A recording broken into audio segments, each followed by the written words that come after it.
বলবে তুমি শুনবো আমি মনটা উজাড় করে, মুখোমুখি হবে কথা নয়কো অগোচরে। আজ শুধু কাটবে সময় তোমার আমার। দেখো দেখো সেন্স অফ হিউমার, দেখো দেখো সেন্স অফ হিউমার, দেখো sense of humour. Welcome, welcome and welcome. Welcome to the set of Deco Sense of Humor. প্রতিবারের মতো আমি শাহরিয়ার নাজিম জয় আপনাদের সামনে হাজির হয়েছি। আমার সাথে থাকছেন আমার অত্যন্ত প্রিয় একজন মানুষ, যে আপনাদের কাছে আরও অনেক প্রিয়। আপনাদের প্রতি আমার কৃতজ্ঞতা বারবারের মতো এবারও আমি প্রকাশ করতে চাই। এই মুহূর্তে ডেকো সেন্স অফ হিউমার বাংলাদেশের সবচেয়ে জনপ্রিয় একটি অনুষ্ঠান। আপনারা যে ভালোবাসায় সিক্ত করেছেন এই অনুষ্ঠানকে, তার ঋণ আমি কখনো শোধ করতে পারবো না। আজ বহুল প্রতীক্ষিত একজন গেস্টকে আমি স্টেজে আনবো, সেটে আনবো, যার জন্যে অসংখ্য ভক্ত দেশ বিদেশ থেকে আমাকে রিকোয়েস্ট করেছেন বহুবার, তাকে যেন আমি ডেকো সেন্স অফ হিউমারে ডাকি। আমি দর্শককে ইনফরমেশন দিতে চাই, তাকে আমি বহুবার ডেকেছি। আমার ভাগ্য এবং তার সংস্পর্শ একসাথে মেলেনি। শেষ তার আসবার যেদিন কথা ছিল, তিনি সেই দিনই অ্যারেস্ট হয়েছিলেন। তিনি সঙ্গীতের রাজপুত্র, মহাতারকা, জনপ্রিয় গায়ক আসিফ আকবর।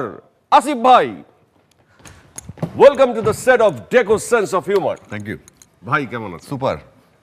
আপনার সাথে হাত মিলিয়ে আমার খুব ভালো লাগছে, কারণ আপনি আমার অত্যন্ত প্রিয় মানুষ। আর আমি জীবনে প্রথম কোনো জামিনপ্রাপ্ত আসামির সাথে হাত মিলালাম।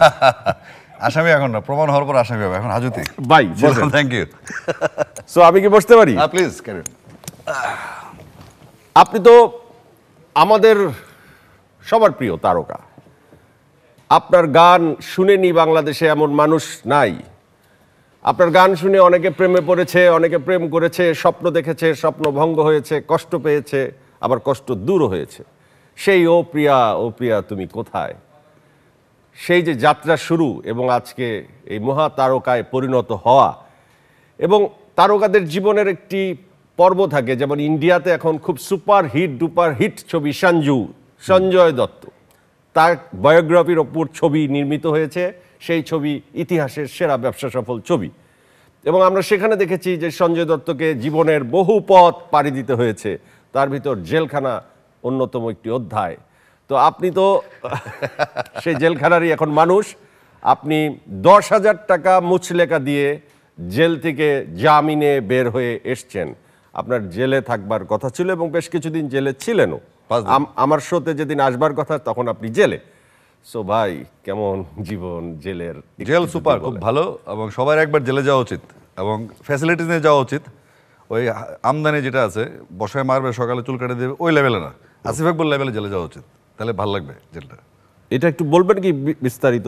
যেমন আমার ফ্যান্স আছে, ওখানে গেলে আমার কোনো কাজ করতে হয়নি আমাকে। তারা আমার সাথে যারা হাজতি কয়েদি ছিল, বা জেল কর্তৃপক্ষ, বা যারা আইন শৃঙ্খলা রক্ষাকারী বাহিনী, কিংবা কোর্টের যে আদালত কর্তৃপক্ষ, সবার কাছ থেকে আমি এমন একটা আপ্যায়ন পেয়েছি যেটা ছিল বাংলাদেশের শিল্পী আসিফ, তাকে সম্মান দেওয়া উচিত, সেই সম্মানটা আমি পেয়েছি। আচ্ছা, এই জন্য আমার স্টাইলে জেলে যেতে হবে। এটা ভাই ধরেন একটা জেলের, আমরা দেখি যে জেলখানার ভিতরে যে রুম, মনে করেন এই রুমে এক রুমে কয়জন আপনারা ছিলেন? না, আমি ছিলাম হসপিটালে, হাসপাতালে কেবিন 11 নম্বরে ছিলাম, আমরা ছিলাম 18 জন টোটাল। আচ্ছা, একটা কেবিনে 18 জন ছিলেন। 18 সুপরিসর জায়গা ছিল। 18 জনের মামলা কি কি ছিল? সবাই তো আর আসিফ ছিল না। ওখানে গাঁজা থেকে শুরু করে খুনের মামলা ছিল, আর ম্যাক্সিমামই ড্রাগ ডিলিং কেস ছিল ম্যাক্সিমাম। তো ওদের সাথে আপনার কি মিল খুঁজে পেলেন? ওদের সাথে কি, আসলে কারাগারে সবাই কিন্তু ইনোসেন্ট, আমিও ইনোসেন্ট। যারা কারাগারে যায় তারা সবাই ভাবে সে নির্দোষ, তাকে ঢুকানো হয়েছে এখানে। পাগলাগারে যারা যায় তারাও বলে আমি সুস্থ, বাইরের লোকগুলি পাগল। তো সেক্ষেত্রে কারাগারে আমার রিসেপশনটা ছিল ভালো এবং ব্যাপক সেবা দিয়েছে আমাকে তারা। এবং আমরা ওখানে আসলে মানুষ হিসেবে ছিলাম, কে কোন অপরাধ করে এসছে তার চেয়ে বড় কথা ছিল এখানে আমি এসেছি, এরা আমাকে চেনে সবাই, এবং আমিও, অনেকে আমাকে চিনতেন না, তাদের সাথে পরিচিত। মুরব্বী ছিলেন অনেক, দেখা যাচ্ছে মুরব্বী বছরের পর বছর জেলে আছেন, 30 বছর জেলে ওনার সাথে ছিলাম। এটা ভালো একটা অভিজ্ঞতা বিনিময় হয়েছে এখানে, সুন্দর। খাওয়া দাওয়ার ব্যবস্থাটা কি ছিল? খাওয়া দাওয়া ভালো, ওখানে সিপি আছে, পিসি বলে প্রিজনার্স ক্যাফেটেরিয়া, হ্যাঁ, ওখানে টাকা জমা করলে খাবার পাওয়া যায় এবং ভালো খাবার, যেগুলো আসলে আমরা সচরাচর বাসা ছাড়া খুব একটা খাওয়া হয় না। সুন্দর, ভেরি গুড ফুডিং সিস্টেম। এটা কি যাদের টাকা আছে শুধু তারাই খেতে পারে, যাদের টাকা নেই তাদের জন্য? এটা তো সব জায়গায়, জেলখানা কেন, যার টাকা সেই তো ভালো খাবে। আমরা শুনেছি জেলে নাকি সবকিছু মেলে টাকা দিলে। না, শোনার কথা কান দিয়ে লাভ নেই, যাইতে হবে, অভিজ্ঞতা নিতে হলে জেলে যেতে হবে। নবীজি বলেছেন চীন দেশে গমন করো জ্ঞান অর্জনের জন্য। জেলখানা একটা জ্ঞানের জায়গা, যেতে হবে, গিয়ে বুঝতে হবে। আমরা আমাদের প্রিয় মানুষকে তো জেলে পাঠালামই এই জন্য যে সে অভিজ্ঞতাটা অর্জন করে আমাদের সাথে গল্প করবে। হ্যাঁ, অবশ্যই। তো সেই জন্য আমরা আসলে জানতে চাই যে জেলে কি সব আসলে পাওয়া যায় টাকার বিনিময়ে? না, আমি আসলে প্রথম যেটা সমস্যা, জেলখানা টাকা নিয়ে ঢুকাই নিষেধ। আচ্ছা, তো আমি যখন জিজ্ঞেস করলাম যে আমি তাহলে ভিতরে চলবো কীভাবে, বলে পিসি আছে, প্রিজনার্স ক্যাফেটেরিয়া, ওখানে আপনি টাকা ডিপোজিট করলে তারপরে খাবার আসবে। তো প্রথম 1-2 দিন বুঝিনি আমি। তো পরে আমাকে একজন বললেন যে আপনি ভাই টাকা নিয়ে যান, অসুবিধা নেই। আমি বললাম আইনে আছে কিনা বলেন, কারণ আইনে নেই। তাহলে আর দরকার নেই। তারপরে যারা প্রিজনার, আর আমার কাছে যারা ছিল, যারা জেলখানায় ছিল, দেখা যাচ্ছে ওরাই ওদের অংশ থেকে খাবার নিয়ে আসছে, নিজ থেকে অর্ডার দিচ্ছে। যেমন আমি সরপটি মাছ খাই না, এরা বলছে বস খাবে, বসের জন্য সরপটি মাছ দিয়ে দাও। এরকম দেখা যাচ্ছে বোয়াল মাছ নিয়ে আসছে, গরুর মাংস ভুনা নিয়ে আসছে। বাট খাবার দাবার ফ্যাসিলিটিস লাইক সাধারণ কয়েদি যেটা, তাদের জন্য হয়তো একটু ডিফিকাল্ট, ওখানে আমার যাওয়া হয়নি। বাট আমার জন্য ব্যাপারটা ছিল আসলে একটা শিক্ষামূলক ট্রিপের মতো ছিল। জেলে গেলাম, জেলটা কেমন দেখে আসলাম। আপনি বলছিলেন যে যখন আপনাকে অফার করা হয়েছিল তখন আপনি জিজ্ঞেস করেছেন সেটাকে আইনে আছে কিনা। আইনে আছে কিনা। সো আপনি আইনের প্রতি অত্যন্ত শ্রদ্ধাশীল, Definitely, কিন্তু আপনার বিরুদ্ধে যে অভিযোগ করেছেন শফিক তুহিন ভাই এবং আমাদের প্রীতম ভাই, দুজন সিঙ্গার, তারা বলেছেন যে আপনি জীবিত গীতিকার এবং সুরকার জীবিত থাকা অবস্থায় তাদের নামে অন বিহাফ অফ দেম তাদের গান আপনি বিক্রি করে দিয়েছেন চুরি করে। এটা আপনি কিভাবে? প্রথমত হচ্ছে ইন্টেলেকচুয়াল প্রপার্টিস কখনো বিক্রি হয় না, এটা রেন্টাল বেস থাকে। আর দ্বিতীয়, ডিজিটাল যে ফরম্যাটটা, এই ফরম্যাটটা করার জন্য কিছু থাকে, কন্টেন্ট প্রোভাইডার থাকে। সেই কন্টেন্ট প্রোভাইডারগুলি যখন, এরা 8 থেকে 10 বছরের গল্প, আর তখন আমরা সাইনিং ছিল কীরকম, যে আমরা 50 জন সুরকার গীতিকে কাজ করতো। তখন আমরা বিভিন্ন কোম্পানি থেকে বের হয়ে আমাকে গীতিকে সুরকার, এরাও ছিল, এরা তো আমার পালা পোষা, আমার বাসায় ছিল এরা। মানে পালা পোষা বলতে কি? পালা পোষা মানে শফিক তুহিন, প্রীতম, ঢাকা শহরের খাবার দাবার, স্বাস্থ্য উন্নত, দাড়ি কাটিং, চুল কাটিং, ব্লেজার, এগুলো আমাদের দিয়ে শুরু হয়েছে। খয়রাতি ছিল আর কি, খয়রাতি মানে যাতে আমি তাদেরকে এভাবে বড় করছি, তারা আমার বুয়া পর্যন্ত বিরক্ত তাদের অ্যাটিটিউডে। আর যে আপনি মূল কথায় আসি, যেটা হচ্ছে, কিন্তু আমি এই প্রসঙ্গটা মূলের মধ্যে পরে আমরা একটা শেষ করি। আমি এক কাজ অনেক সাথে করতে পারি না। ওকে। প্রথম হচ্ছে যে 617টা গানের কথা বলা হচ্ছে, সেখানে আমি 50 জন গীতিকার, এবং যে চ্যানেলটা, চ্যানেল 24, সে পেইড এজেন্ট হিসেবে কাজ করেছে এখানে, এবং বাংলা ট্রিবিউন নামে আরেকটা পত্রিকা আছে, তারাও একটা পেইড এজেন্টের মতো কাজ করেছে, কারণ বাংলা ট্রিবিউনের সম্পাদক সে একজন গীতিকার। তো অন বিহাফ মানে কি? স্বাক্ষর জালিয়াতি, ইংরেজি জানতে হবে আগে। অন বিহাফ হচ্ছে সবার পক্ষে বা কারো পক্ষে। তো যখন টাকাটা জমা হবে তখন এই টাকা ডিস্ট্রিবিউট হবে সবার অ্যাকাউন্টে, কিন্তু অন বিহাফ সাইন আপ করতে পারেন না, পৃথিবীতে সিস্টেম আছে।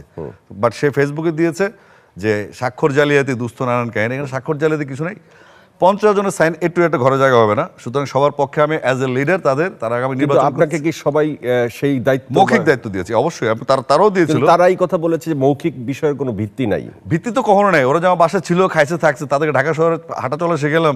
যেমন প্রীতমের গাড়ি কেনার পরে ফার্স্ট গাড়ি আমাকে চড়ালো সে, ভাই আপনি গাড়ি কিনতে আসেন, আপনার বদলতে গাড়ি কিনলাম, প্রথম গাড়ি কিনে ওর সাথে সাউন্ডে গেলাম, এগুলো তো লেখা নেই। বা আমার বুয়া ওর কাপড় চোপড় ধুয়ে দিয়েছে সব, দিনের পর দিন আমার বাচ্চাদের সাথে খাইছে, থাকছে, বাসায় ঘুমাইলো, এগুলো তো লেখা নেই। কিন্তু ঘটনা তো ফ্যাক্ট। এখন যেহেতু পেপার ওয়ার্কস আসছে, ব্যাপারটা একটা প্রক্রিয়াধীন, বিচারাধীন মামলা, তো সেক্ষেত্রে আপনি জানেন 57 ধারার আইনটা খুব ভয়ঙ্কর, মিনিমাম 6-7 মাস লাগে জামিন হতে। তো এই মামলাটা একটা কি মামলা দিল আমি ঠিক বুঝলাম না। 57 সম্বন্ধে ধারণা আছে আপনার? এটা হচ্ছে একটা আইসিটি মামলা। 3টা মামলা ছিল এখানে। একটা হচ্ছে লিকার, মাদক দ্রব্য, যেটা তাদের কাজ না, এটা আমার লাইসেন্স হোল্ডার আমি। দ্বিতীয়ত হচ্ছে গান জালিয়াতের যে প্রশ্নটা, এটা কিন্তু কপিরাইট মামলা, এটা কিন্তু আইসিটি মামলা না। আরেকটা মামলা ছিল ধমক দেয়া, তাদেরকে হুমকি। আসলে এটা হুমকি দেওয়ার মতো যোগ্যতা রাখে না। আমি শুধু বলেছি যে ভার্চুয়াল ওয়ার্ল্ডে, ফেসবুক কিংবা অন্যান্য ভার্চুয়াল ওয়ার্ল্ডে যেখানে তারা মন্তব্য করে বিরূপ, সেখানে আমার ফ্যানদেরকে বলছি তাদেরকে ওখানে প্রতিহত করতে, নট রাস্তাঘাটে। এটা কিন্তু হয় নাই। আর যেটা তারা বলেছে যে আরেকটা হুমকি শায়েস্তা করা, সেটা হচ্ছে আমি বলেছি কোম্পানিগুলোকে যে ওরা যে কোম্পানিতে কাজ করবে সেই কোম্পানি যেন আমাকে না ডাকে, এটা হচ্ছে শায়েস্তা। তো এটা যদি ব্যাখ্যার বিভিন্ন হয়, তাহলে বিভিন্ন রকম হয়, তাহলে আমি এত দ্রুত জামিন পাওয়ার কথা না আইসিটি মামলা, এটা ভয়ঙ্কর একটা মামলা। শফিক তুহিন ভাই বলেছিলেন যে উনি আপনার সম্পর্কে ডাইরেক্ট নাম মেনশন না করি একটা না, আপনি যদি আমার সাইন দেখে দেন, আর এই সাইনটা আমার সাইন তো আর বেকুবের সাইন না, তাই না? আমার সাইনটা এই ব্র্যান্ডেড সাইন, সারা বাংলাদেশের মানুষকে এই সাইনটাই দিই আমি। এই সাইনটা পরিচিত সাইন, আমি তো তাদের মতো খ্যাতের লোক না, তো আমি তো চেনে আমাকে মানুষ, আমার সাইনটাও চেনে যে আমি অটোগ্রাফ দিছি। তো এই সাইনটা যে সে পাবলিশ করেছে, এটা একটা মামলা হবে ডেফিনেটলি, অবশ্যই। তো এই সাইনটা কোনো স্টাম্পের উপর দেখানো হয় না, কিন্তু সাদা কাগজে আপনি এটা যে কোনোভাবে করতে পারেন। আপনি এখনও ফেসবুকে তার এটা ঝুলে আছে যে কাগজটা, এটা কিন্তু সাদা কাগজে সিরিয়াল করা। এবং চ্যানেল 24 প্রীতম সাহেব যে আঙ্গুল দিয়ে যে গানটা দেখিয়েছে, এই গানটা কিন্তু শহীদুল্লাহ ফরাজির লেখা না, এটা হচ্ছে রাজীব আহমেদের লেখা ভালোবাসা, ন্যান্সি এবং আমার ডুয়েট অ্যালবামের গান। এই টোটাল গানটার পুরো সত্যই আমার কোম্পানি কিনে নিয়ে আছে শুরু থেকেই। এটার ভাউচার প্রমাণপত্র সব জিবির কাছে আছে, আমার কাছেও আছে। এটা পুরো একটা বানোয়াট, তারা উদ্দেশ্য প্রণোদিতভাবে মামলাটা করেছে। উদ্দেশ্যটা কি হতে পারে ভাই? কিছু না, ওরা একটা অপমান বোধ করেছে তাদের, কারণ শফিক তুহিনের রেকর্ড তো ভালো না, অনেক কেলেঙ্কারি তার আছে, তো এগুলো আমি বলে দিয়েছি। এবং প্রীতমের বেশি নাম হচ্ছে হাকিম আহমেদ, তো হাকিম ওরফে প্রীতম, আমি যদি তাদের মামলা করবো আমাকে কিন্তু হাকিম নামে করতে হবে, ওর নাম হচ্ছে প্রীতম। পরবর্তীতে জানলাম এটা প্রীতমের আসল নাম হচ্ছে হাকিম। তো এখন এগুলো যদি আমি, এই যে মামলাটা হলো, এই মামলার যে ভিত্তিতে যদি আপনি বুঝতে একবার ঢোকার চেষ্টা করেন, তাহলে আদালত হচ্ছে আমি বিজ্ঞ না। তারা নিশ্চয়ই মামলাটা বুঝেছে। এবং সিআইডি যখন আমাকে ধরে নিয়ে যায়, এবং যখন আমি তাদেরকে প্রশ্ন করলাম আপনারা আপনাকে ধরে নিয়ে আসতে গেলেন, আমি তো ডাকলেই চলে যেতাম, এমন কিছু না, রাত 1:30টার সময় ধরে ফেলতে হবে। তখন আমাদের একটা সেহরির প্রিপারেশন চলছিল, বিদেশি গেস্ট ছিল, আমরা একসাথে সেহরি করবো এই। আর বাংলা ট্রিবিউন এখানে সম্পূর্ণ বানোয়াট একটা নিউজ করেছে, যেখানে লিখেছে 1 কেস বিয়ার ছিল, একটা টাকিলা ছিল। বেসিক্যালি ওখানে ছিল 4টা টাকিলার বোতল, একটা খাওয়া রোজার সময় শেষ করতে পারেনি, আর বাকিটা ছিল 3টা টাকিলা। অর্থাৎ যে মামলা, যে এটা যে বাংলা ট্রিবিউন নিউজ করেছে, এটা যে হলুদ সাংবাদিকতায় পরিপক্ক, এটা প্রমাণ পায় নিউজ চ্যানেল 24 এবং বাংলা ট্রিবিউন, কারণ ওখানে কোনো বিয়ারই ছিল না। অর্থাৎ এই যে নিউজগুলো করা এবং মানুষকে হেয় করার চেষ্টা করা, এবং আমি একজন লাইসেন্স হোল্ডার একজন ব্যক্তি, আমি আমার কাছে ভ্যালিড লাইসেন্স আছে, যেটা বরিশাল ক্লাব থেকে ইস্যু করা হয়, তো সেইটা আমার কাছে আছে, সেটা আমি সিআইডিকে জমা দিয়েছি।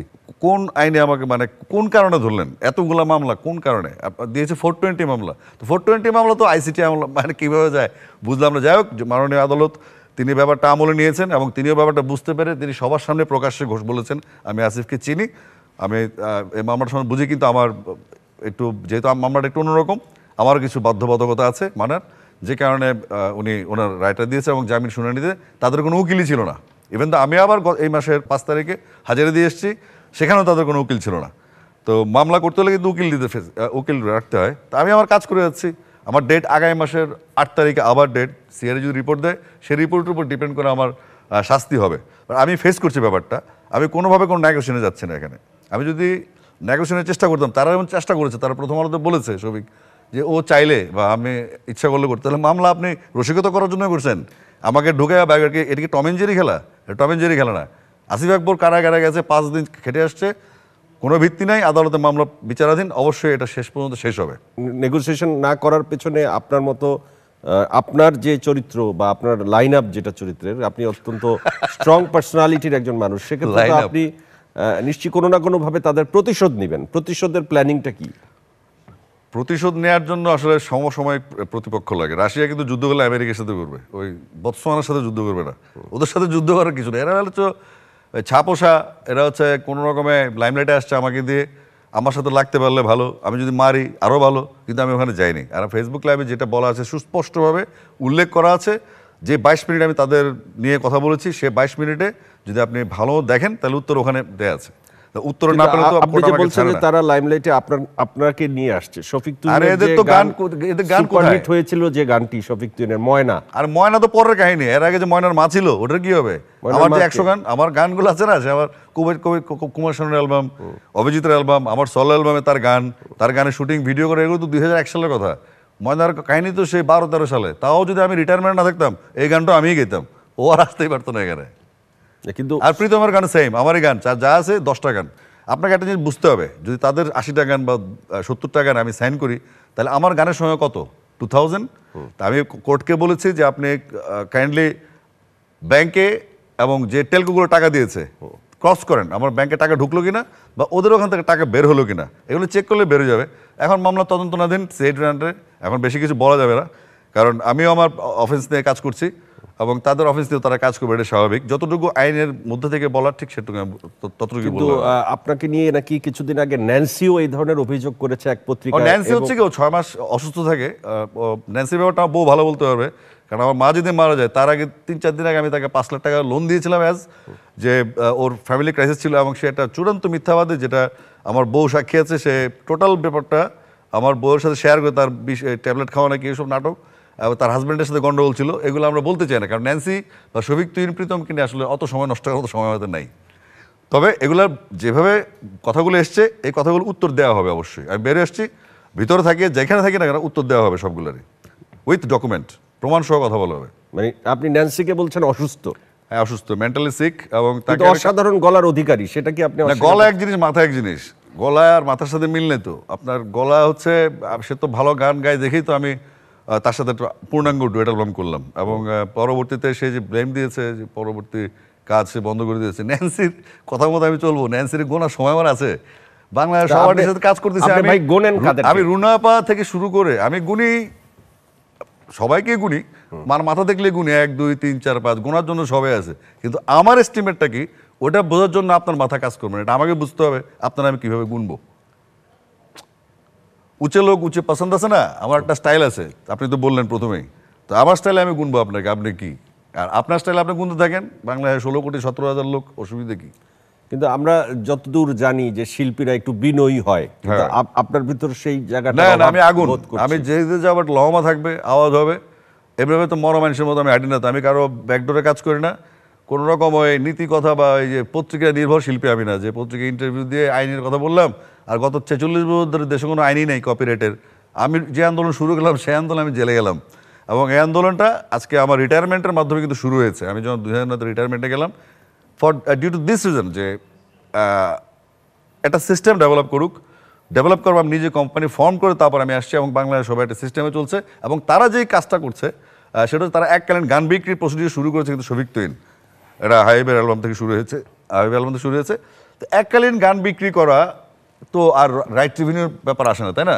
তা আপনি যদি আপনার সন্তান মনে করেন, আপনার গানকে একটা সৃষ্টি গীতিকার সাধারণত গানের মালিক থাকে প্রথম দিকে, তারপর সুরকার, তারপরে শিল্পী কোম্পানি এরা, বাট ওই ইতিহাসটা লেখা নাই যে এই গীতিকার সুরকারগুলা যারা আমার সাথে এই কাজগুলো করছে, তারা যে পথে পথে ঘুরতো, তাদেরকে যে ব্রেক নিয়ে আসছে, এগুলো সাক্ষী মানুষ আছে বা যারা দেখেছে, কিন্তু এগুলো তো লিখিত নাই, অনেক কিছু লিখিত থাকে না। আর বিনয়ের কথা যেটা বলেন, বিনয় হয়ে দেখছে, বিনীত হওয়ার বহু সিস্টেম। আপনি প্রীতম, সে আমার ফোন টেপ রেকর্ড করেছে, সেটা তার পেজে প্রকাশ করেছে। মামলা করার কথা আমার, ফেসবুক লাইভে এসছে ওরা প্রথম, আমি আসিনি, কিন্তু মামলা করার কথা আমার, কিন্তু আমি ওদের মতো ওই লেভেলের না, এদের সাথে আমি কী খেলবো? প্লেয়ারই তো না, কোয়ালিফাইংয়ে খেলে না, খেলার যোগ্যতা যাদের নেই তাদের সাথে ফাইনাল ভাববো কেন? তো সেক্ষেত্রে আপনার যে পেপার ওয়ার্কগুলো আছে, এটা সবার সামনে সাউন্ডে, আর যে গানগুলো নিয়ে কমপ্লেন, এই গানগুলো কিন্তু আমার না, এগুলো সাউন্ড টেকের গান। সাউন্ড টেক যদি বিরক্ত হয় তাহলে সাউন্ড টেক বলবে, তাদেরকে বুঝতে হবে সাউন্ড টেকের সাথে। আমি খালি একটু জিনিস আপনার কাছে জানতে চাচ্ছি, আপনি একজন সচেতন শিক্ষিত মানুষ এবং আপনি যথেষ্ট বুদ্ধিমান মানুষ। আপনার কাছে এই পুরো প্রক্রিয়াটার ভিতরে আপনার কি ভুল ছিল, সেই ভুলটা কি আপনি একটু অনেস্টলি একটু স্বীকার করবেন? না, আমার এখানে কোনো ভুল নেই। আমার কথা বলাটা যেটা বলেছি সেটা তাদের বোঝাতে ভুল ছিল, এবং যে মামলাটা যেভাবে দায়ের করা হয়েছে সেই মামলাতে ভুল ছিল, এটা প্রমাণ করার জন্য আমি হাজিরা দিয়ে আসছি। এইখানে আপনার কোনো ভুল নেই? না, অবশ্যই না, অসম্ভব।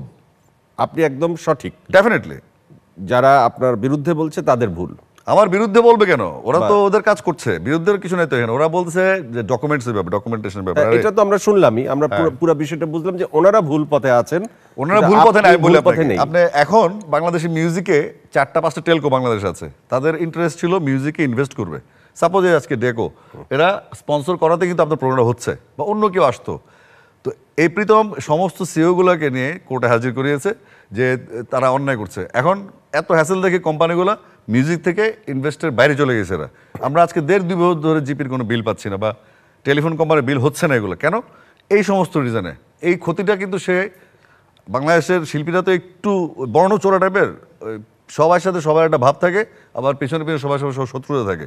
তো আমি আবার একটু স্ট্রেট চলি, তো যেহেতু আমি জেলে গিয়েও দেখলাম আমাদের তথাকথিত কিছু সিনিয়র, বাংলাদেশের সব শিল্পীরা বর্ণ চোরা, সব এটা শিল্পীর আপনি- কথা বলছি না, আপনি কিন্তু মানে এই আমার কথাটা কথা বুঝতে হবে, ক্লিয়ার করেন। আমি অ্যাজ এ ডিবেটার খুব দ্রুত কথা বলি, আপনি কিন্তু পয়েন্টটা ধরতে না, হবে। আমি সেজন্য বললাম যে এটা আপনি একটু ক্লিয়ার করেন, কারণ এটা তো আমাদের গায়ের উপর বাংলাদেশের শিল্পীদের সবচেয়ে, আমাদের গানের শিল্পীদের কথা বলি, সেটা হচ্ছে আমরা গান গাইতে পারলে খুশি। যেমন আপনি মনে করেন কিরকম একটা অ্যাটিটিউড, যে একটা আমাদের একটা গান 5 কোটি হিট হচ্ছে দেখাচ্ছে, আবার সৈয়দ আব্দুল হাদী ওনার একটা বিখ্যাত গান বা চোখের নজর এমনি করে, ওটা আবার 50,000 ভিউ হচ্ছে। তাহলে হাদী ভাই শিল্পী না? এই কথাটা বলার লোক কোথায়? 1972-তে একটা যুদ্ধ বিধ্বস্ত দেশে রেডিও এবং টিভিতে রেভিনিউ আর্নিং বন্ধ ছিল, কারণ এটা স্বাভাবিক। তারপরে 46 বছর ক্রস হয়ে গেল, আমাদের সিনিয়ররা কি করলেন? তারা তো কোনো সিস্টেম ডেভেলপ করেন নাই। বিটিভি এখনো এককালীন চেক দিয়ে দেয়, বেতারে রেভিনিউ সিস্টেম থাকা উচিত মাস্ট, এবং আপনার থাকতে হবে, কি বলে, শিফটিং, যে কার গান কখন কীভাবে বাজবে, কীভাবে তার রেভিনিউ যাবে। তাহলে মোহাম্মদ আলী সিদ্দিকী সাহেব যখন মারা যান, যখন বিপুলদা মারা যান, আর অনেক সিঙ্গার আছেন যাদের চিকিৎসার সময় ওই সিনিয়রদের ফোন বন্ধ পাওয়া গেছে, যারা বিপুলদা, মানে ওনার পুরো নামটা একটু শুনতে চাই। মারা গেছেন যে বিপুলদার কথা বললেন। স্বাধীন বাংলা বেতার কেন্দ্র, আচ্ছা, আচ্ছা, বিপুল ভট্টাচার্য। আচ্ছা, তো বিপুলদার মৃত্যু এবং মোহাম্মদ আলী সিদ্দিকীর মৃত্যুর সময় কিন্তু ওনাদের গান কিন্তু আছে, বাট ওনাদের সেই চিকিৎসার দায়িত্বটা কেউ নেননি। এখন সাবিনা বা স্টার, লাকি ভাই স্টার, তাদের চিকিৎসা হবে, কারণ হচ্ছে তারা স্টার। আর বাংলাদেশে কারো চিকিৎসা হওয়ার দরকার নেই শিল্পী সমিতির, অন্য কারো। এই জন্য বলছি যে সুবিধা অনুযায়ী সবাই কাজ করে। আজম ভাইয়ের চিকিৎসার সময় সেম ঘটনা ঘটেছিল, দুজন নেতৃস্থানীয় বড় ভাই তারা দায়িত্ব নিলেন। পরে আমি শুধু জিজ্ঞেস করলাম, ওই দুজন টাকা দিছে কিনা আজম ভাইকে আগে চেক করেন, পাওয়া যায় না টাকা। এই প্রমাণও আমার কাছে আছে।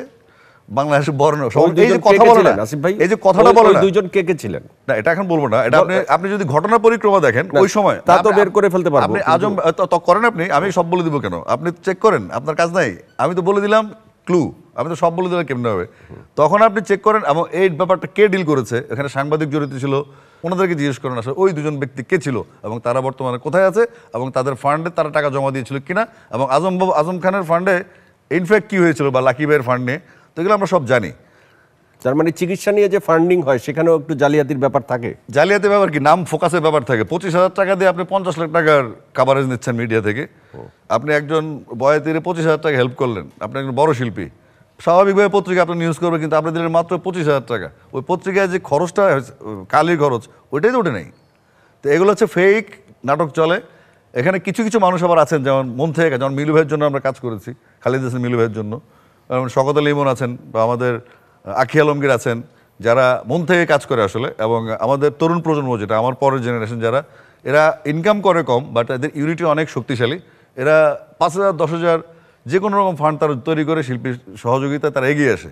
এজন্য বলছি যে আসলে কোনো নীতি কথা বলার আগে বা সিস্টেম ডেভেলপের কথাটা বুঝতে হবে আগে, যে সিস্টেম আসলে কী। আপনারা যেমন নাটকে 40 জন থাকেন, গানে কিন্তু এত লোক থাকে না। গানে একজন শিল্পী ওই স্টার। এখন একজন শিল্পী যদি কোনো গীতিকার সুরের সুযোগ দেয়, সেই সুযোগে গীতিকার সুরের সুযোগটা পেয়ে স্রষ্টা হয়ে যায়, আবার স্রষ্টা হওয়ার পরে তার গানগুলো সে বেচে দেয়, তো এই স্রষ্টার কি মানে আছে? আর এত স্রষ্টা কেন? স্রষ্টা তো একজন আছে, এত স্রষ্টা দিয়ে আমি কোথায় যাব, কোথায় নিয়ে ঘুরবো এদেরকে আমি?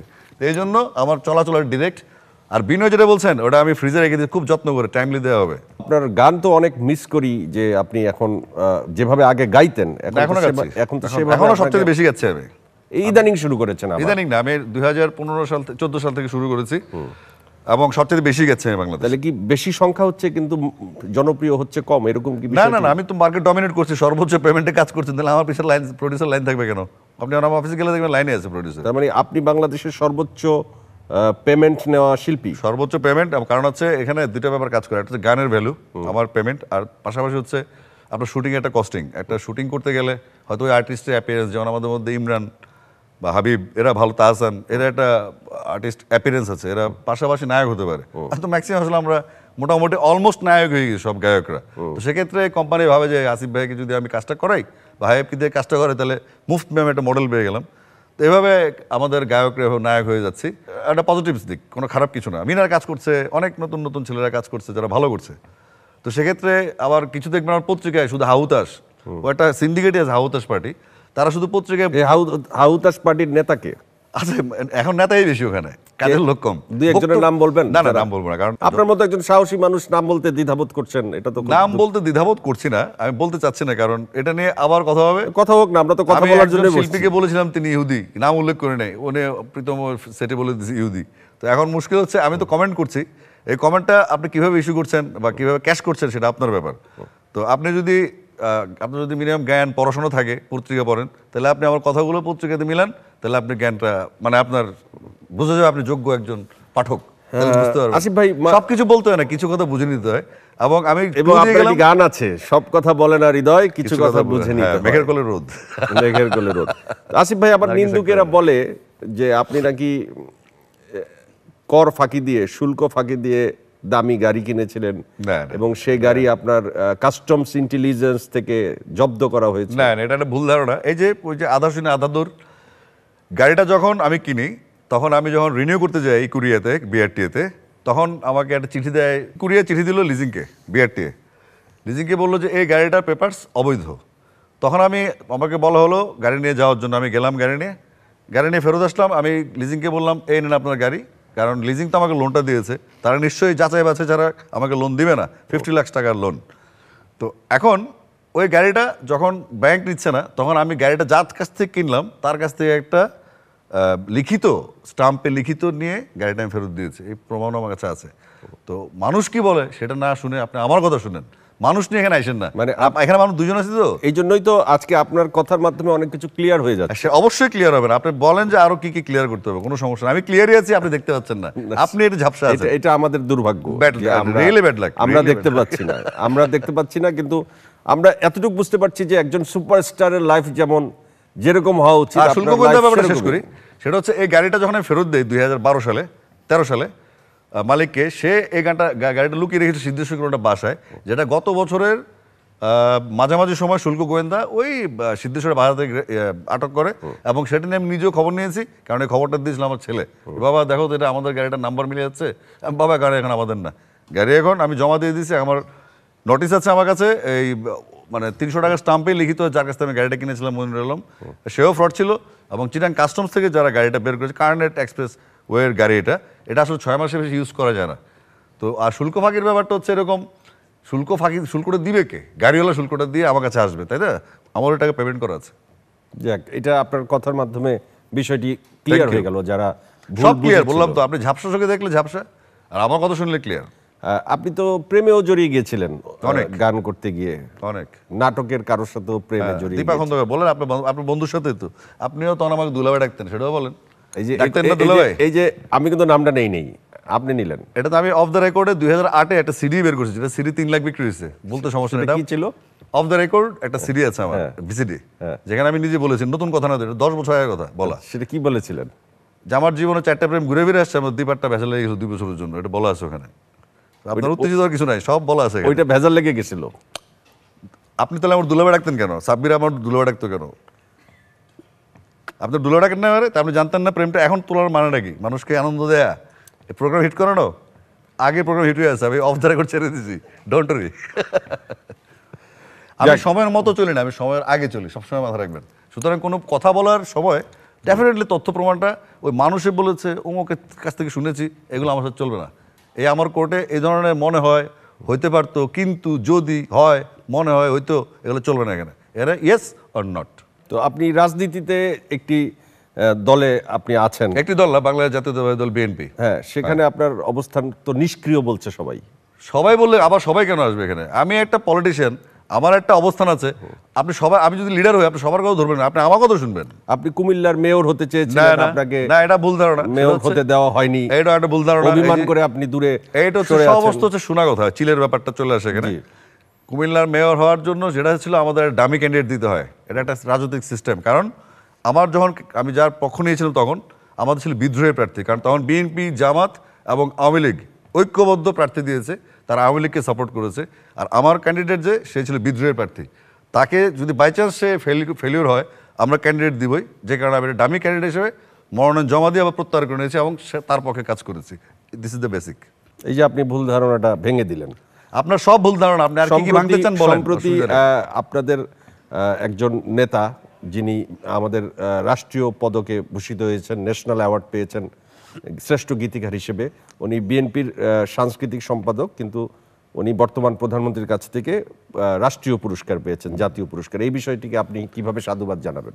সাধুবাদের কিছু নেই, উনি আসলে তো দেশসেরা বরেণ্য গীতিকার, উনি বিএনপি করে আওয়ামী লীগ আমলে পুরস্কার পাচ্ছে, মানে পুরস্কারটা একটু প্রশ্ন বিদ্ধ হচ্ছে না, তাই না? ন্যান্সিও কিন্তু বিএনপি করে, সেও কিন্তু ন্যাশনাল অ্যাওয়ার্ড পেয়েছে বিএনপি আওয়ামী লীগের আমলে।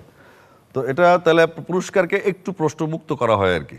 আর আপনি বলছেন আপনার মামার কথা, গাজী মাজহারুল রহমান সাহেব, তো আপনার মামা একজন সুন্দর, উনি সব জায়গায় মিশে যান, যেহেতু ওনার মেয়ে দিঠে আমরা একসাথে গান বাজনা করি। তো উনি একটা জিনিস এবং জ্ঞানী জিনিস। তো উনি ন্যাশনাল অ্যাওয়ার্ড পাবেন, আওয়ামী লীগ থাকলেও পাবেন, বিএনপি থাকলেও পাবেন, জরুরি আইন থাকলেও পাবেন, ফেরেশতার আইন চললেও পাবেন, কারণ ওনার সে যোগ্যতা আছে। এটা কি আপনি পজিটিভ অর্থে বলছেন না কোনো এবার তো বুঝে নিতে হবে। আমি তো বললাম আওয়ামী লীগ থাকুক, বিএনপি থাকুক, জাতীয় পার্টি যাওয়া যেই থাকুক না কেন, ফেরেশতার আইন যদি থাকে, যদি ইরানে নিষিদ্ধ থাকে, উনি পাবেন, এটা ওনার যোগ্যতা। কারণ উনি গাজী মাজহারুল রহমান, ওনার গান বিবিসি রিপোর্টে সেরা 20টি গানের মধ্যে 3টি গানই তার। এটা আমরা খুবই গর্বের সাথে অবশ্যই স্মরণ করতে চাই। হ্যাঁ, তো আপনার চোখে বাংলাদেশের সেরা গীতিকারকে? আমার চোখে এখন সেরা গীতিকার তরুণ মুন্সী। ওর গান গাচ্ছে, তরুণের গান ভালো লাগে। তরুণের অনেক গান অতীতে ভালো লাগতো, তুমি কবিতা, তুমি স্বপ্নচরণের খবর নিও না জেমস ভাইয়ের, বা তুমি আকাশের বুকে সরলতার প্রতিভা, বা আজ মন খারাপের দিন, আজ আনলাকি 13, বা খোদা ভগবান ঈশ্বর, কিংবা কষ্ট বেঁচে খাই। তো তরুণ মুন্সীকে এখন এই মুহূর্তে আমার সবচেয়ে জিনিয়াস। বাংলাদেশের সবচেয়ে জনপ্রিয় সিঙ্গার কাকে মনে হয় আপনার এই মুহূর্তে? জনপ্রিয় সিঙ্গার আসলে কোনো পোল নাই তো। কিন্তু আপনি বেশি জনপ্রিয় নাকি আয়ুব বাচ্চু বেশি জনপ্রিয়, না জেমস ভাই বেশি জনপ্রিয়? এটা আসলে জনগণ বুঝবে কার কাছে। আপনার দৃষ্টিতে কি মনে হয়?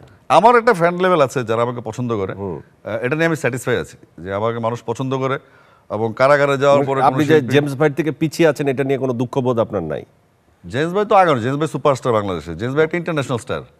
আমি নিজে ওনার ফ্যান, ওনার থেকে পিছনে আগানো কিছু নাই তো, ওনার প্রতি রেসপেক্ট থাকে।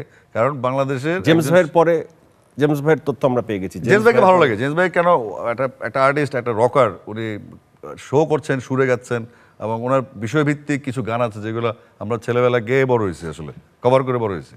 আয়ুব বাচ্চু ভাই, বাচ্চু ভাইয়ের গান, বাচ্চু লিজেন্ড মিউজিশিয়ান, ওনার গান আমরা করে এসেছি। বেসিক্যালি ব্যান্ড যে ঘর 90s যে ফ্লেভারটা, Winning, Renaissance, Miles, Feedback, LRB, Nagarbaul, Feelings Nagarbaul পরে হলো, আমরা এই গানগুলো করতাম। করে আমরা আসলে এই প্রথম যে প্রাথমিক শানটা দেওয়া হয়েছে ওনাদের গান গেয়ে আসলে। ও প্রিয়া তুমি কোথায়, সেই গানের আগের জীবনটা কি ছিল এবং গানটা গাওয়ার পর রাতারাতি তারকা হয়ে যাওয়ার পর কি কি পরিবর্তন ছিল, এটা একটু। পরিবর্তনের মধ্যে একটাই আসছে, আমি আমার কাজের প্রতি খুব সিনসিয়ার হয়ে গেছি। এই গানটার ইতিহাসটা একটু বলেন না, এই গানটা কিভাবে তৈরি হলো এবং আপনি এর আগে কি ধরনের মানসিকতা নিয়েছিলেন, পরবর্তীতে স্টারিজমটা কিভাবে এনজয় করলেন? আপনি তো হঠাৎ স্টার হয়ে যাওয়া একজন। তা তো অবশ্যই, কারণ হচ্ছে আপনার আমি প্রায় 2 বছর প্লেব্যাক করেছি শওকত আলী ইমন ভাইয়ের আন্ডারে। তারপর রিতুন বাবু আমাকে সুযোগ দেন ও প্রিয়া তুমি গাওয়ার জন্য, ওনার কথা সুর সঙ্গীতে ও প্রিয়া তুমি কোথায়। মাঝখানে ক্লেম উঠেছিল রাজেশ প্রদীপের সুর করে, তারাই বলেছিল, বাট তারা এখন স্বীকার করে না। তো যার গান তারা স্বীকার না করলে এটা মালিক ইথুন বাবু ভাই, আমি একজন ওখানকার সিঙ্গার, এ হলো মূল কাহিনী। আর যখন আমি ও প্রিয়া তুমি কোথায় বেরোয়, তারপর 6-7 মাস আমার কোনো অ্যালবাম বেরোচ্ছিল না, কারণ বাবু ভাই খুব ব্যস্ত ছিলেন। তখন আমি নিজ দায়িত্বে রাজেশ প্রদীপ ডেকে কিছু মিক্সড অ্যালবাম করলাম এবং সোলো অ্যালবাম করলাম, এবং আমি কাজের মধ্যে ছিলাম। আপনি নিশ্চয়ই বুঝতে পারবেন যে আমার ক্যারিয়ারের 18 বছরের ক্যারিয়ারে আমি 8 বছর অশ্লীল গান, নকল গান, বিভিন্ন রিজনে আমি 8 বছর আমার ক্যারিয়ারে গ্যাপ ছিল। এই 10 বছর আমার গানের সংখ্যা 2000-এর উপরে। আমি কী লেভেলে কাজটা করেছি, ইয়ারলি 2200 গান অ্যাভারেজ। এটা আসলে আমার সময় এসে কারণ নেই, আমি এখানে অনেক অনেক প্লেসড কারণ, এবং আমি সফল এখানে যে মানুষ আমার গান শুনছে, এখনও শুনছে। মাধ্যম চেঞ্জ হয়েছে। আপনি ডিজিটাল প্ল্যাটফর্ম থেকে প্রচুর টাকা পাচ্ছেন। প্রচুর টাকা পাচ্ছে কে বললো আপনাকে? মানুষ বলে। আপনি মানুষের কথা বলেন, আপনি আপনার কথা বলেন। আমি তো মানুষের কথা শুনে আপনাকে প্রশ্ন করছি। কোন মানুষ বলছে এটা? নাম বলেন। আপনার নাম জিজ্ঞেস করলেন না, কোন মানুষ বলছে এটা? মানুষজন বলে যে আপনার তো আর মানুষ রিংটোন থেকে আপনি মাসে প্রত্যেকটা 2-4 লাখ টাকা পান। প্রত্যেকটা ডিজিটাল শুনেন, এটা তো হাওয়া না, মুড়ি না তো টাকাটা। এটার একটা হিসাব থাকে, একটা ভাউচার থাকে, ইনভয়েস থাকে, জানেন না নাকি? আপনি চেক ছাড়া টাকা, ভাউচার দিয়ে টাকা না, আমাদের স্বল্প টাকা, আমাদের এটা যাই হোক, টাকা তো টাকাই। হাতেই টাকার নোটের গায়ে একই মার্কা থাকে, তাই না? ওই মসজিদ মার্কা থাকে। মসজিদ মার্কা কোনটা 2-0 কোনটা 3-0 এটা বুঝতে পারলো, আমারটা 3-0 থাকে আর কি, একটু বেশি থাকে, আপনারটাও 0 আছে। তো আপনাকে বুঝতে হবে এই ধরনের কথা বলার সময় ডকুমেন্টেশনটা খুব জরুরি। আমি যদি ইউটিউব চ্যানেল থেকে যে ইনকামটা করি, সেটা আমার সাপোর্টিং কোম্পানি আছে কাইনেটিক মিউজিক, আপনি তাদেরকে জিজ্ঞেস করলে তাদের 3 মাস পর বিল দেয়। এখন আমি আমার কোম্পানি আরব এন্টারটেনমেন্ট, আমি কাজ করছি র্যাবিট হোলের সাথে, তারাও 3 মাস পর বিল দেয়। আমি কাজ করছি শুধুমাত্র একটা টেলকোর সাথে, গ্রামীণ ফোন।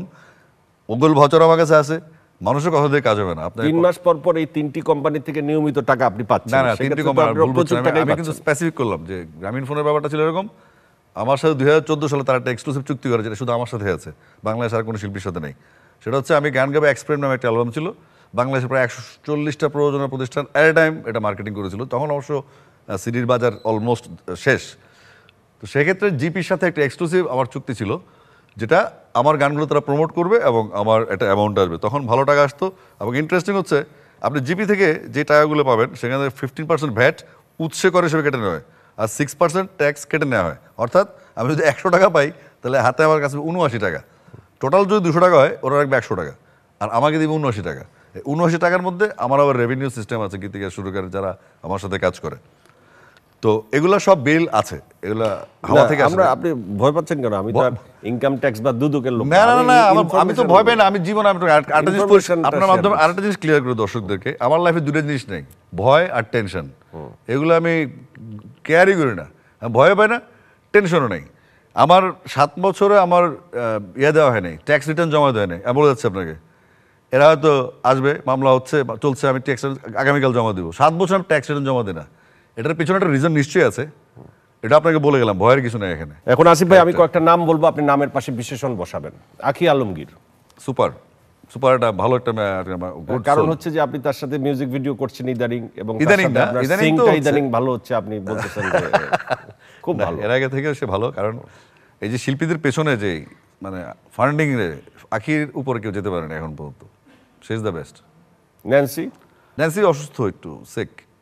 কণা, কণা ভালো খুব হিসেবে মেয়ে, এবং তার নিজের ক্যারিয়ার সম্বন্ধে সে কতটুকু যেতে পারবে। সে অনেক স্ট্রাগল করা একটা মেয়ে, এবং সে একটা সংগ্রাম করে এখানে এসছে। কারণ কণার সাথে আমার ক্যারিয়ার শুরু প্লেব্যাকে। কণা আমারও কিন্তু বয়সে ছোট, বাট ক্যারিয়ারে সিনিয়র। প্রীতম, কোন প্রীতম? যে প্রীতম আপনাকে জেলে পাঠালো। প্রীতম, এটা ফ্লুইড বেড়ে দিছি এখানে, আপাতত ঢাকা আছে, পরে দেখা যাবে। কিছু কমেন্টস কেমন? ও তো হাকিম, ওর নাম হচ্ছে হাকিম, হাকিম আহমেদ। এটা তো দোষের কিছু না। না, দোষের কিছু না তো। মাহমুদ ভাই গান গাচ্ছেন, আমি খুশি তো, অসুবিধা কি? ওকে, আমাদের শফিক তুহিন ভাই। শফিক তুহিন হচ্ছে সবচেয়ে নোংরাতম একটা লোক ইন্ডাস্ট্রির, এবং এই যে ইন্ডাস্ট্রির দুর্গন্ধগুলো ছড়ানোর মূল মাধ্যম হচ্ছে সে। বেসিক্যালি ও এবং তার যে অ্যাটিটিউড, এটা নিয়ে আমাদের ইন্ডাস্ট্রিতে সবাই জানি আমরা। আর সে যে মামলাটা করেছে, এটার পর থেকেই তার ফেসবুকে ওয়ালে গেলেই আপনি আশীর্বাদ পেয়ে যাবেন, যে সে কী ধরনের আশীর্বাদ ক্যারি করে মানুষের কাছ থেকে। একটি লং ড্রাইভে আপনাকে অফার করা হচ্ছে, দুজনকে নিয়ে যেতে পারবেন, দুজনকে নিয়ে যেতে পারবেন। সেই দুজন হচ্ছে শফিক তুহিন ভাই আর প্রীতম ভাই। এখন তারপরে আপনার দিকে তাকিয়ে মায়া করে বলা হলো যে একজনকে রেখে যেতে পারবেন, কিন্তু একজনকে নিয়েই যেতে না পারবেন। না, সেক্ষেত্রে দুজনের মধ্যে কাকে নিয়ে আপনার লং না, দুটো নিয়ে যাবেন ইনশাল্লাহ, অসুবিধা নেই। I love them. সো যেতে যেতে কি কথা বলবেন? এটা তো আপনি ভিতরে কি সিস্টেম রাখবেন, ক্যামেরা রাখবেন নাকি? না, কিছুই নাই, মনে করেন গাড়ি চলছে। তাহলে তো আমার সাথে ওদের সাথে আমার বোঝাপড়া হবে। আমরা আইসক্রিম খাবো, বাদাম খাবো, আমরা খাবো, টোল দিব, টোল দাঁড়িয়ে সিগারেট খাবো। তাহলে আপনার কথায় যেটা এখন পাচ্ছি, যে আপনি তাদেরকে আপনার শাড়ির লোক হিসেবেই বিবেচনা করছেন। কিন্তু আপনি এর আগের কথায় বলেছেন যে তারা আপনার যোগ্যই না। না না, আপনি তো প্রপোজাল দিলেন আপনি, আমি তো আপনাকে অভদ্রভাবে রিফিউজ করতে পারি না, তাই না? আপনি বলছেন যদি এই দুজনকে দিবেন কেন, আর লোক নাই দুনিয়াতে, এই দুজনে খুঁজলেন যেহেতু আমি ভদ্রভাবে বললাম ব্যাপারটা, আর কিছু না। টেলিভিশনের কাজ দেখা হয়, নাটক দেখা হয়? নাটক খুব একটা আসলে, সরি। দীপা খন্দকারের নাটকও দেখেন না? না,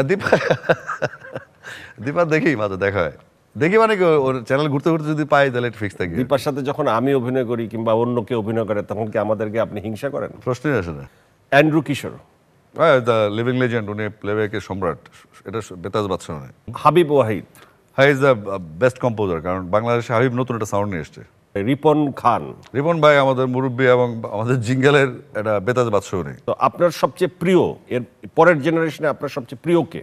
আমার সবাইকে ভালো লাগে। আজকালকার ছেলেমেয়েরা যারা আসছে, আপনি একটু খেয়াল করলে পাবেন, আমি কিন্তু ইয়াংদের সাথে অনেক কাজ করি। যেমন আমি কর্নিয়ার সাথে কাজ করছি, অনেকগুলো গান হয়েছে। তারপরে নতুন একটা মেয়ে আছে মোহনা নিষাদ, ওরও গান মানুষ নিয়েছে। আমি চেষ্টা করি যে নতুন আর্টিস্ট বা ইয়াং আর্টিস্ট, লিজা বা কোনাল বা কনা, যারা ইয়াং আর্টিস্ট আছে, যারা একটু ভালো গায়, ভালো পারফরমেন্স করে, আমি তাদেরকে নিয়ে আসার চেষ্টা করি। আমার মনে হয় তরুণ প্রজন্মের ছেলেমেয়েরা অনেক ভালো ভালো ট্যালেন্ট আছে, কিন্তু রিয়েলিটি শোর মাধ্যমে যাদেরকে আনা হয়েছে, যারা রিয়েলিটি শোগুলো করেছে, তারা হচ্ছে মূল অপরাধী।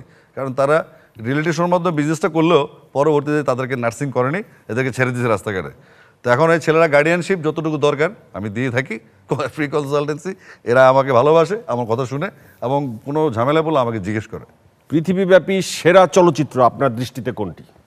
আমার কাছে আসলে আমাকে তারে জামিন পর ছবিটা খুব ভালো লেগেছে। পৃথিবীব্যাপী সমস্ত গায়কের ভিতরে একজন গায়কের গান যদি শুনতে চাই, কার গান শুনতে চাইবেন? আমি সৈয়দ আব্দুল হাদী ভাইয়ের মানে ডাইহার্ড ফ্যান, ওনার গানে শোনাতে চাইব। আমি আসলে আপনাকে প্রশ্ন করতে করতে কিছুটা পরাজয় স্বীকার করছি যে আপনি যেভাবে ডেসপারেটলি একের পর এক উত্তর দিচ্ছেন, আলটিমেটলি এই প্রোগ্রামের ভার আমি হজম করতে পারবো কিনা আমি খুব সন্দিহান, কারণ আপনি সব দিকেই মোটামুটি বোলিং এবং ব্যাটিং অলরাউন্ডার ছিলাম আমি, ভালো ফিল্ডিং করতাম, ক্যাপ্টেনও ছিলাম দলের। হ্যাঁ, এটাও ব্যাপার আছে একটা। সো আপনি কোথাও কি একটু জীবনে দমেন নাই? কোথাও কি একটু মানে আমি দমলে আপনাকে বলবো কেন, আমি দমলে আবার দম নিব, তারপর আবার যাবো। প্রেম করে যখন ভাবির কাছে ধরা খাইলেন তখন ধরা খাইনি তো, আমি তো বলে দিছি ওকে, এই যে আমি আবার বিয়ে করব। ভাবির এত কি ঠেকা আপনি পড়ছে? প্রশ্ন করেন না কেন? আমি আপনাকে যারা বিয়ে করতে যাচ্ছি এই প্রশ্ন করেন না কেন? এটা তো একটা করবেন না আপনি? exclusive প্রশ্ন। আপনি কাকে বিয়ে করতে যাচ্ছেন? মেয়েকে তো বিয়ে করবো ডেফিনেটলি।